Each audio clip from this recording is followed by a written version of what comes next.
Hello. Hi, Miri. Hi, here we are again talking about hypnotic tools for parents and teachers. Yeah, because it's good for the people that are working with children, whether, personally or professionally, your own children or being, around them in a classroom. It's good for people to have tips and tricks to help the kids in the moment or for, forever to have Yeah. the skill set, the lessons that the kids can keep with them, almost like a So, toolbox. so let's start with a very simple one. I suspect that it's not as easy for parents to use it because they are parents, and sometimes we communicate and on a certain level with our kids, and so I think this one will be easier for teachers to use. It's just Right? breathing. Right? Take a Yeah. deep breath in and guide them to exhale slowly. So we're activating the rest and digest, the relaxation mode. Yeah. Yeah. And always breathe with the kids. It's not just an Yes. instruction, it's a participation that everybody does Yeah. so that Yeah. they are feeling, comfortable and confident that they are mirroring what you're doing, but you're participating with them. You're in it with them. It gives them that sense of security that kids are often seeking. And we're not talking about 10 minutes breathing. We're talking No. about 3, 4 cycle of breath. That's it. Yeah.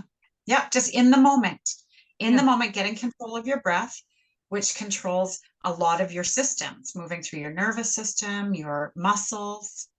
And you're so right, Miri, about the message coming from the right source. You know, my son just recently turned 15, and I have been on him since he was 3 about making his bed.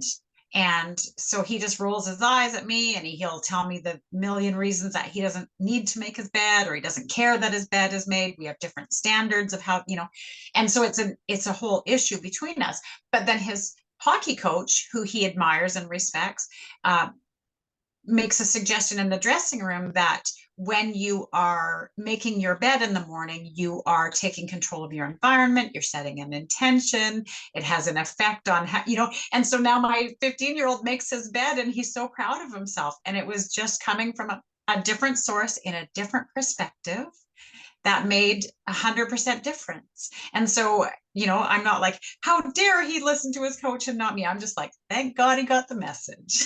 Yeah, exactly. And if Exactly. that's the motivation that works for my son, then that's great that somebody tapped into it because we're not all motivated the same way. Yeah. And there are different level of Yes. authority figures. So yeah, you're right. Next one. So something that we can help kids do is to control their environment by uh, utilizing all 5 senses in a methodical way to use strategies. So, in the moment when things are feeling like they're out of control or troublesome or threatening, to recognize your power inside, to, you know, a strategy. Okay, so find 5 things that you can see.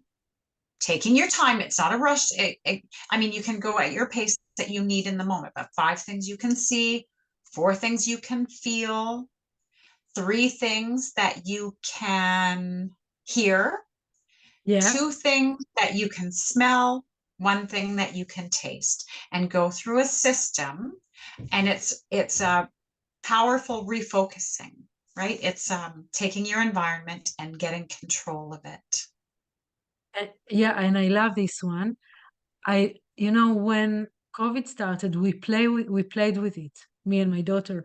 And at the beginning, we did the 5 things that she sees, and then 4 that she can touch, and so on. And then we changed it because it became like a daily Right. thing. Right. So You started to we, cheat. yeah, exactly. And we started to talk about anticipation and hope and joy. So 3 things that make you happy and 4 things you are looking forward to, and just have them basically break the train of thought that they are Yep. having at the moment, and Yep. allowing them to be playful and allowing them to be, to be grounded, Yep. either by, the five senses, but also by hope and excitement and discovery and curiosity and all of that. So just play with it. This is, you can endlessly play with this one. Well, yeah, because that's a really good point. Because my daughter, who's much older than my son, uh, so when she was young, she would have a little hissy fit or something would be, make her mad, and she would react with an outburst of being angry. And so that she would get it out. She would say the things that she was angry about, and then that would sometimes lead into other things that were bugging her, and she would tap into this flow of things that were unjust or, dissatisfactory, or, that she was dissatisfied with. And so I would, let her go, go, go, go, go. And then I would say, now tell me three things that you love. Like, that's great. You got all of that out. Now tell me three things that you love. And she shared with me just a few months ago that that created a habit, and she still does it to this day. To this day, she'll be, in traffic and mad at somebody, and then she'll be like, wait a minute, what's three things I love also? Yeah. And it's not about um, you know, disregarding the negativity No. or not giving it a place to exist. It's just saying, okay, there is the negative, but there's also the positive, and don't get stuck in that negative train. Yeah, and it's also the foundation of gratitude journal, right? Of Because course, yeah, if she can say three things she loves during the day or even at night, it sets a compass to our mind to yeah, search for more. yes, And yes, that's it. this is another tool, the gratitude journal. It both for parents and teachers. You can like teachers can use it at the beginning of the day or the end of the day in class. Yep, At the beginning of the day about anticipation, maybe at the end of the day, maybe about what, like the three things that the kids liked that yep, day. And parents can use it. I like to use it at the end of the day, again, right, to set an environment, a mental environment for good night's sleep, and to yes, set a compass for our mind to yes, search for more and to elicit those emotions that we experience during the day, to elicit them at night and experience the same joy. yes. And that was another, and the way that I used that during the day was I found like heart shaped or I love it you when know you ha- told me about it. yes, and I would just write an affirmation that I have for my daughter, or for my son, and you write the message on the little sticky note every morning and place it on the mirror that they will be using that day. And so that when they start their day, they start with a compliment, and they Yeah, start with something that is positive about themselves. And it's something that, I would sometimes go with the obvious, and sometimes I would come up with something obscure, something smaller about them that they might not have maybe noticed themselves or thought that anyone else noticed. And and we didn't talk about it. It wasn't anything that we ever acknowledged that I did, but I would just do that every morning before she woke up. I would be on my way, and it was just an opportunity for me to start my child's day with a positive thought, a positive strength. but also your own day. When you Yeah, think about her in a positive way, you of already course. starting the day, on a good note. Of Um, course. Another way of doing it, and I did it long before, but I really like what you did, is to leave those affirmations in the lunchbox. Yes. Yes. So that they find it at a different point of their day. Maybe they need a little pick me up, or maybe they're looking forward to it. Yeah, when my kids when they go to camp over the summer every time for 3 weeks, and I hide different notes and of affirmations in different places so they don't find Oh, them all at once. But yeah, I love those kind of things. I'm getting really excited to write them the night before, 2 nights before, and to, Yeah. and to think where I'm going to hide it and so on, and how they're going to feel when they find it. So it's also, of course, it's about them, but it's also about us and how we perceive our Oh, children. And yes. yeah, I love it. Yeah. That's really great. Do you have Um, anything for teachers? for teachers, yes. We talked before about the mistake game. And what it means is basically allowing kids to make mistakes. And you can do it in class, you can do it also um, at home. So it's like Monopoly, but you have to make a mistake. Okay. Or any other game, like 4 in a row, but you have to make mistake. And then you need to learn, what do you learn through the mistake that, again, the mistake that you made. um, Yeah. and Interesting. That's allowing the kids to explore and to, to enjoy the game, the journey, rather than the outcome. Oh, I won. yeah. That's really great. That's really great. The other thing um, that teachers can do is help kids visualize things in advance of actually doing them. It's a yeah. way for them to mentally and even physically prepare if they're doing something new. If they're going to, when you're working with really young kids and they're going to start introducing fire drills or things like that, you can have, and that's just one. I mean, it can be anything at all. You can have the kids visually prepare in a visualization prepare, having them take a deep breath all the way in, all the way out, like we said, and then closing their eyes and imagine, creating the scene, letting the kids and, visualize. and the teacher or the parent can guide them through it, can Yes. guide them through the experience of what they're visualizing. So if we're talking about fire drill, allowing them to imagine the drill, the bell or whatever goes off, and Yeah. then allowing them to imagine that they are walking behind the teacher very safely to where they Yeah. need to go, and they can look around. What do they see? What do they hear? What do they feel? um, Another thing they can do is to guide them as they do exam, like to do the same visualization, but for exams. Some, we know that some people, kids, students, are very anxious about exams, about Yes. tests, being tested, right? It can be Yes. driving test, it can be anything.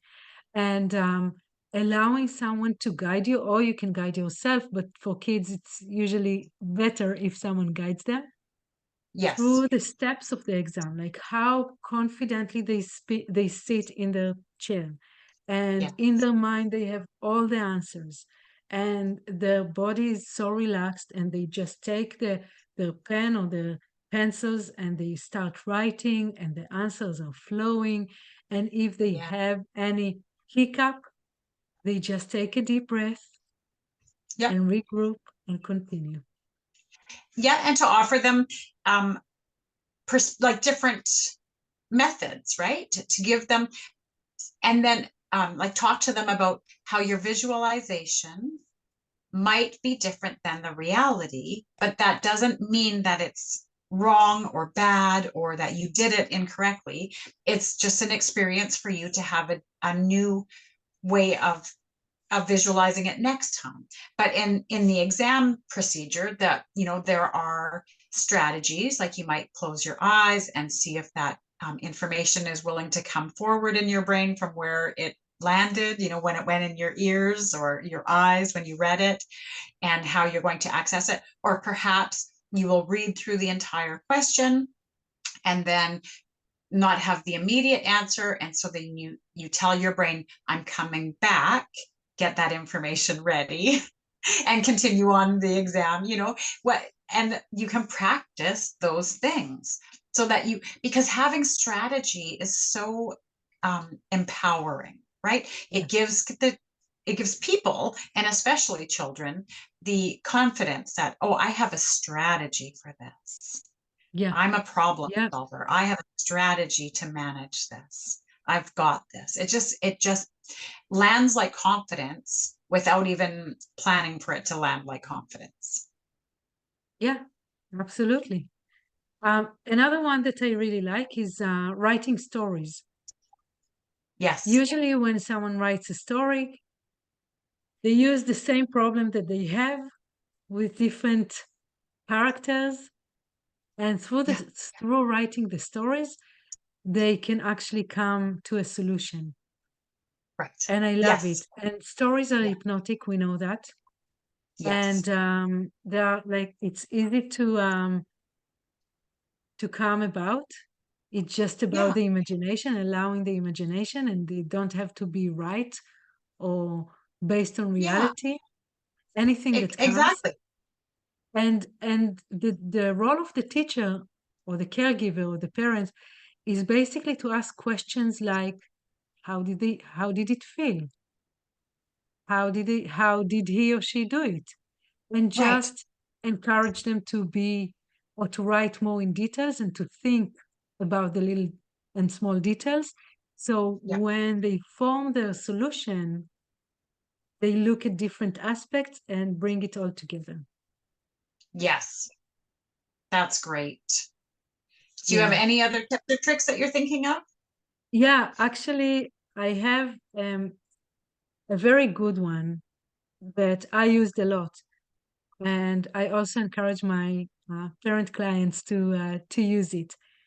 I call it night whispering or night talking Yes. or night talk or sleep talk or whatever. But basically, what it is that the parent is sitting by the bed of the child at night. And of course, if it's a teenager, we need to have consent. But there is another way of doing it with teens and adults. I will explain in a minute. And basically say what they want to say, like giving them affirmation, saying affirmation to the child at night. And the way I like to do it or to guide people to do it is to use loving affirmation at the beginning. Mommy and daddy love you always and forever. You're an important part of the family. Grandparents, sisters, brothers, uncle, aunts, whatever, love you always and forever. So there is the community part of it as well. And then Yes. say whatever they want to say as Right. affirmations and conclude with the same affirmations as the beginning. The mommy and daddy love you always and forever. You have a kind heart, whatever they said at the beginning. Um, for the affirmations themselves, as I gave an example before about my daughter who loved to perform but not to practice the violin, Yeah. one of the Yeah. things I told her is that every mistake is an opportunity to learn something new. But Yes. it can be anything. It can be about how well they play together with other kids, Right. how wonderfully they can think about solutions, how creative they are, how curious they are, how capable they are, and the thing is that we don't want to say you are capable. We want to give them an evidence why they are capable, why we Right. think they're capable. So Right. every time you are getting into a situation you when it's challenging, you always find a solution and you see how capable you are, and That's you right. can project this capability to other areas in your life. So this is an amazing thing to do. It's basically creating new and much more positive programming in the mind of the children. That's Again, right. not I said, but as Bruce Lipton and many others are saying, we are creating the programming until the age of 7. And after Yes. the age of 7, we are as if we are having a tape recording in our brain. We are pushing the play button and we are playing those programming. So this is a very good opportunity to create new programming and change the old ones. That's right. Like you said, you are a good problem solver. You are creative. Um, you have the ability to have ideas that other people don't think of. All of those things that just Yes. give them that curiosity to be like, where are my skill sets? How will I solve this? Yeah. And for teenagers, what I wanted to say is that you do it together with them and you Right? record it for them. Usually you won't sit by your teenager's bed and just talk to them when they are asleep, but you can record No. it for them Yeah. with, of course, their agreement and have them Yeah. play it before they go to sleep or as they drift into sleep.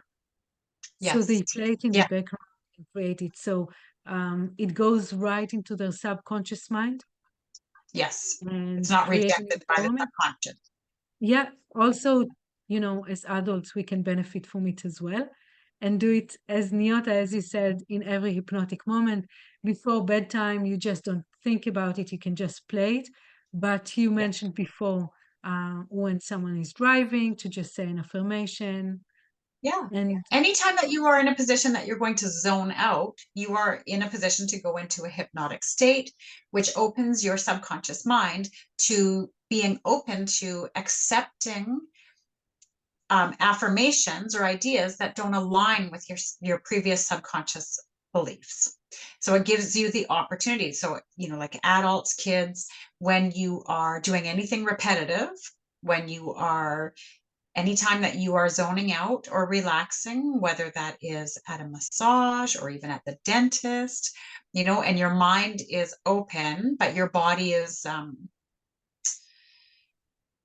able to relax, or, if you're an athlete, and you're doing yeah, your running or whatever that repetitive behavior is, it's an opportunity to slip into a hypnotic state, which is the perfect opportunity to plant affirmations of positivity that won't be rejected by beliefs that are contrary from earlier in life. yeah, yeah, absolutely. And um, to complement it, we can also repeat it during the day. Repeat those Right. affirmations during the day. Yeah. So Yeah. the conscious mind and the subconscious mind work harmoniously, looking Yes. for the same thing and creating it for us. So we talked about before, Neota, you and I, about acknowledgement of um, growth mindset.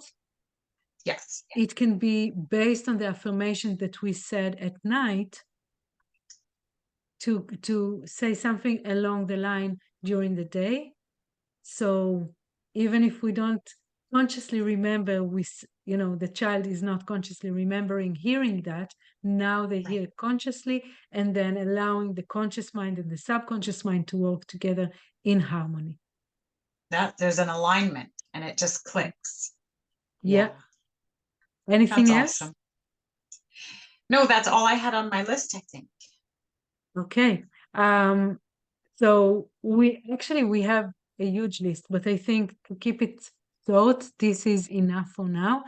And Yeah. again, we invite you to contact us and to ask us any question and to subscribe to this channel. And our contact information are down below. And just Neota, let's finish by how people can contact you. Well, I am Neota Tinkler, and I'm a clinical hypnotherapist in Nanaimo, BC. I'm available in-person sessions at Vancouver Island Therapy, or I'm available for online sessions anywhere in the world. And so my contact information is available, and I always offer free consultations, and I work with children and adults. So I'm very versatile. Give it a try. Yeah. So I'm Miri Malkin and I'm in Vancouver, BC, Canada, also working in person and online with people around the world, kids, teens and adults.